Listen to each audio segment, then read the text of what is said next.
Alam nyo ba guys, na dinayo namin yung nagtitrending na barbecuean na sauce pa lang ay ulam na. Since 1976 pa nga sila nag-o-offer na napakasarap barbecue dito sa Tondo. Napanood ko nga to kay Loy Sebastian at talaga naman nakakatakam. Kaya naman di ko na pinalagpas at talaga pinuntahan ko na din. Eto nga pala yung legendary Aling Jeanette Special Barbecue and pala legendary na nga may tuturing kasi since 1976 ay nag-offer na sila ng napakasarap na barbecue. Una nga namin napuntahan yung kanilang bahay. Dito nga may dining area sila at located nga lang sila sa Bagak Street, Tondo, Manila. Halos kalapit nga lang sila ng Shell Gasoline Station. Malapit lang sila sa Barangay 198, Barangay Hall. Nagulat nga kami, dito kami dinala ng Waze. Kaya halos nagdalawang isip pa kami. Sabi nga nila na dito daw talaga nakatira si Aling Jeanette at tinuro na din kami doon sa kanilang takeout station. Ito nga yung napanood ko. Na-located nga lang sa kahabaan ng Hermosa Street. Talaga nga naman pinipilahan. Napakaswerte pa daw namin at hindi ganun kahaba ang pila. Ang totoo nga niyan, medyo na-late lang kami. Ay naligaw pala. Alas 3 nga ng hapon ay nag-start na sila magbenta. Hindi pa nga sila nag-open ay talaga may nag-aabang na. At simula nung na-vlog sila ay dinadayo at pinupuntahan na sila ng mga barokyano. Kaya naman di na ako magtataka kasi napakasarap ng sauce na in-offer nila. Huwag ka nga lang maghanap ng suka kasi hindi uso dito yun. At sa halagang 30 pesos nga lang ay matitikman mo na ang napakasarap na lang barbecue. Tatlong klase nga lang in-offer nila dito. May barbecue, hotdog at yung kanilang special pala. Hindi na nga namin naabutan yun. Pero kahit gano'n, ay talaga madami pa rin silang mga customer. At kahit nga malayo ka, ay pwede ka na rin mag-order sa kanila. Mag-message ka nga lang sa kanilang page at sila na bahala mag-book nito sa'yo.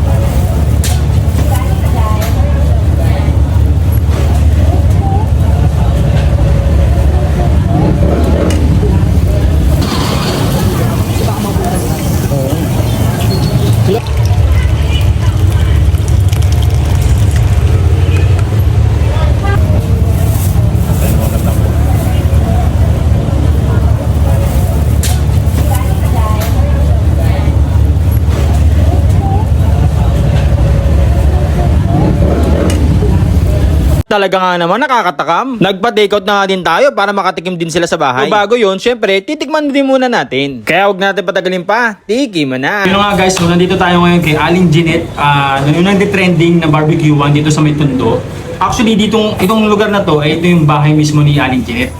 Diba? So tinikman natin yung kanilang trending na barbecue at syempre yung kanilang hotdog.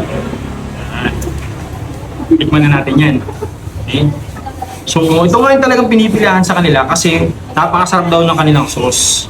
Kita nyo naman guys, oh. So, wala silang suka dito at other condiments, kundi ito lang talaga yung kanilang signature sauce. Yan. Yan naman yan. Grabe, no? Sarap. So, tikman na natin guys.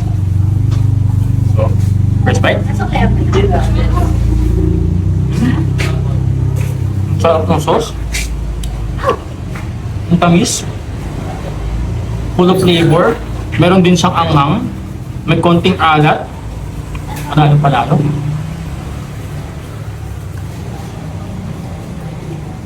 Guys, pati yung kanilang barbecue, yung marination ng barbecue, ang sarap.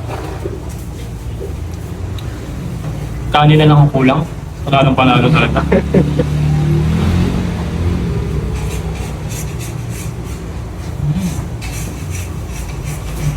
Promise. Tikman din natin yung kanilang hotdog. Ganun ba yun? Hindi naman tayo nagkakalimitan.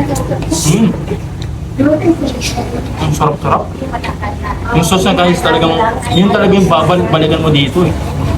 Kasi, full of flavor, spices niya, alat, yung tamis, yung anghang, naghalo-halo, panalo. Kaya guys, kung mapadayo kayo dito sa Tondo, punta nyo sa Aling Jeanette at hindi kayo magsisisi dito.